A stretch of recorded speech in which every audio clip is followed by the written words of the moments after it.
अस्सलाम वालेकुम दोस्तों। एक खबर है जो बहुत ही दुखदायक खबर है। बहादुरगंज के निसंदरा पंचायत अंतर्गत टंटगी गांव में एक हादसा हुआ है। एक दर्दनाक हादसा हुआ है और हादसा ऐसा जिसने पूरी इंसानियत को शर्मसार कर दिया है। एक तलाकशुदा महिला, उसको प्रेम प्रसंग में फंसाया जाता है और जब शादी की बात होती है तो झांसे झांसे में लेकर उन्हें बुलाया जाता है और फिर उसका कर दिया जाता है, उसको मार दिया जाता है। पूरा मामला क्या है, आज पूरे दिन सोशल मीडिया में सुर्खियों में यह मामला रहा। लड़की की लाश मिल चुकी है, पोस्टमार्टम हो चुका है। पूरा मामला क्या है विस्तार से जानने के लिए हमारे साथ शाइस्ता तबाना जी हैं, क्योंकि इन्हीं के सानिध्य में, इन्हीं की देखरेख में, क्योंकि जब पोस्टमार्टम की बात चली तो पोस्टमार्टम हो नहीं रहा था, ये वहाँ पहुँची हैं और क्योंकि इन्हीं के विधानसभा की घटना है और पूरी जानकारी इनके पास है, तो आइए सीधे शाइस्ता तबाना जी से मिलते हैं और उन्हीं से विस्तार से समझते हैं कि दरअसल घटना क्या है, मामला क्या है। ये 3 दिन पहले का घटना है और ये निसंदरा पंचायत के टंटगी गांव का ये घटना है और ये काफ़ी वहशियाना और क्या कहें, कायराना हरकत है ये, जो हमारे समाज में आजकल जो हो रहा है काफ़ी दुखदायक भी है और काफ़ी शर्मनाक भी है। एक लड़की के साथ इतना कुछ हो जाता है हमारे यहाँ, हमारे समाज के ही लड़के करते हैं, तो इसके लिए मुझे काफ़ी मुज़म्मत है। मैं शदीद मुज़म्मत करती हूँ इस चीज़ का कि ऐसा मेरे गांव में, मेरे इलाके में हो रहा है। ये इस घटना की शुरुआत, ये लड़की जो थी 5-6 साल, ये तलाकशुदा एक औरत है और इसकी एक बच्ची भी है 5 साल की, और लगभग 2 साल हो गए उसके भाई के निकाह को, और सन भाई से शायद उसका कुछ अफेयर वगैरह चल रहा था, लेकिन घर में किसी को पता नहीं था। थोड़ा बहुत जो उसके जो बहुत ज़्यादा करीबी थे उनको ये बात पता थी, उनके भाई को पता नहीं था। और जैसा कि वो लोग बता रहे हैं उनके भाई, क्योंकि मैं वहाँ स्पॉट में मौजूद थी जहाँ पे पोस्टमार्टम के लिए लाया गया था सदर में उनको, और वहाँ हो नहीं रहा था, तो फिर मुझे कॉल आया कि आप मैम आइए थोड़ा सा और यहाँ हमें हेल्प चाहिए आपकी। तो मैं वहाँ गई मेरे हस्बैंड के साथ और वहाँ पे जो सारे मामला हमने देखे, सब पूछे और उनको पोस्टमार्टम में मैंने काफ़ी पोस्टमार्टम में उनको हेल्प हुआ और हमने उनको इंजाम भी दिया उस काम को, सब साथ मिलकर। तो वहाँ क्या जानकारी मिली आपको? उनसे यही पता चला, उनके भाई भी थे, उनके चचा थे और वहाँ पे जो मौजूद थे उन्होंने कहा कि 2 साल पहले उसके भाई की निकाह हुई थी और उनका आना जाना रहता था, उनके सन भाई का, उनके साला का, तो उसी चक्कर में शायद उसी मामले में उसके साथ उसका कुछ अफेयर चला। तो लड़की शादी करना चाह रही थी, अभी 1 महीने पहले उसके भाई की शादी हुई है और लड़की शादी करना चाह रही थी, लेकिन लड़के ने झांसे में उसको बुलाया 12 बजे रात में, और बुला के उस गाड़ी में उसको लेके गए और फिर उसके साथ जो इस तरह का घटना हुआ, और उसको उसके ही बगल के नदी है, उसमें उसके नदी के किनारे उसको बिल्कुल बहुत ही वहशियाना अंदाज में उसको गाड़ दिया गया था। लाश उसकी 3 दिन तक सड़ गई थी, 3 दिन तक लाश दफना हुआ था, पता नहीं चल रहा था।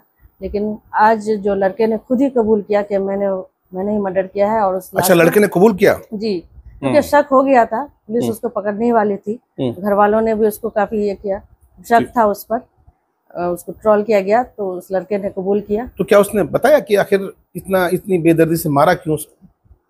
शादी नहीं करना चाह रहा था? शादी नहीं करना चाह रहा था वो, और इसमें वो अकेले नहीं है, उसके साथ और भी कुछ लोग हैं जो अभी वो बता नहीं रहा है, और पुलिस ने उसको अपने हिरासत में ले लिया है।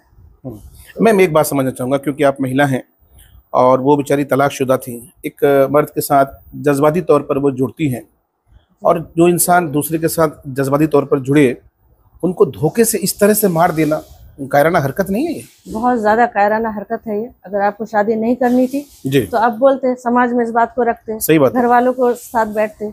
ये कौन सी हरकत इन्होंने कर आजकल। और ये मैं कहना चाहूंगी, ये एक मामला नहीं है, यहाँ हर साल इस तरह के मामला आते हैं। अच्छा जी, उनका कहना हो रहा है और बार बार हो रहा है। प्रशासन तो कदम उठाती है, लेकिन शायद वो मजबूत कदम नहीं उठाती है और छोड़ दिया जाता है दहशतगर्दों को। और समाज के जिम्मेदारों की भी एक जिम्मेदारी होती है कि आप जो है चीजों को देखें। उन डॉक्टरों का मैं बहुत बहुत शुक्रिया अदा करना चाहती हूँ, जो भी लोग वहाँ पोस्टमार्टम में थे, तो उन्होंने काफ़ी सहायता किया हम लोग का, और हमारी बातों को रखते हुए उन लोगों ने अच्छे से काम को अंजाम दिया, और अब वो लाश जो है हम लोगों ने घर भेज दिया है। मैम, एक आखिरी बात मैं आपसे जानना चाहूँगा, एक मैसेज के तौर पर। आज देखा जा रहा है कि समाज के चाहे लड़के हों या लड़कियाँ बहुत जल्दी इमोशनली अटैच हो जाते हैं एक दूसरे के साथ, और बहुत जल्दी जो है वो फिजिकल रिलेशन भी बना लेते हैं। आज मोहब्बत एक कारोबार हो गया है। तो नौजवानों को इस बुराई से बचने के लिए क्या नसीहत है? जी, मैं ये कहना चाहती हूँ आपके चैनल के माध्यम से अपने इलाके के गयूर नौजवानों को, जो आज खुद को बहुत ही ज़्यादा साबित करने की कोशिश कर रहे हैं कि वो बहुत जानकार है, नॉलेजेबल है, लेकिन ऐसा कुछ नहीं है। मैं देखती हूँ इस तरह की जब हरकत होती है तो देखती हूँ कि आज भी हमारे समाज में बहुत है। और इस तरह की कुछ कुछ हरकतें, ये तो बहुत बड़ा हादसा हो गया। आप फेसबुक पे ही देखिए, आप कमेंट वगैरह पढ़िएगा, जी जी जी, तो आप देखते हैं कि वो किस तरह की जुबान का इस्तेमाल करते हैं किसी के लिए भी। बिल्कुल सही बात। मैं मानती हूँ कि सबका अपना अपना एक आइडियल होता है, लोग हर किसी को अपने अपने पसंद के हिसाब से फॉलो करते हैं। जी जी।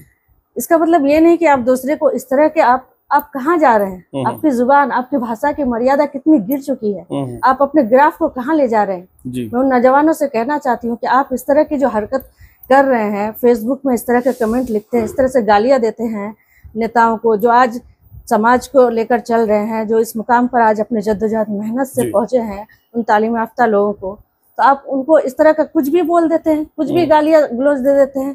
तो देख के मुझे बहुत तकलीफ होती है और बहुत हैरत भी होती है। सबसे ज्यादा हमारे इलाके में है, मुस्लिम नौजवानों में है। किसी को भी कुछ भी कह देते हैं ये मैं देखती हूँ तो मुझे बहुत तकलीफ होती है। और मैं कहना चाहती हूँ, आप जिसको भी फॉलो करते होंगे, जो भी आपका आइडियल रहा होगा, उनको भी इस बात से तकलीफ होती होगी कि मेरा जो है फॉलोअर, समर्थक किस तरह की जुबान को इस्तेमाल कर रहा है और किस तरह से भाषा की मर्यादा का उल्लंघन कर रहा है। तो आप उनका भी ख्याल रखिए। ये घटना जो है कि हमारे समाज को ये कर देता है, इसको बहुत दुखद घटना है।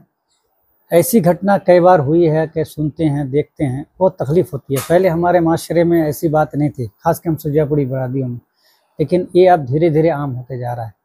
मैं सबों से ये कहना चाहूँगा कि अपने जो घर में हैं, बेटा हैं, बेटियां हैं, जो समाज के लोग हैं, उस पर निगरानी रखी जाए कि मेरी बेटी कहाँ जा रही है, अभी मेरा बेटा अभी कहाँ जा रहा है। ये सब चीज़ों को हमारे समाज को देखना पड़ेगा। अगर नहीं देखेंगे तो फिर ये आगे एक नासुर बन के खड़ा हो सकता है।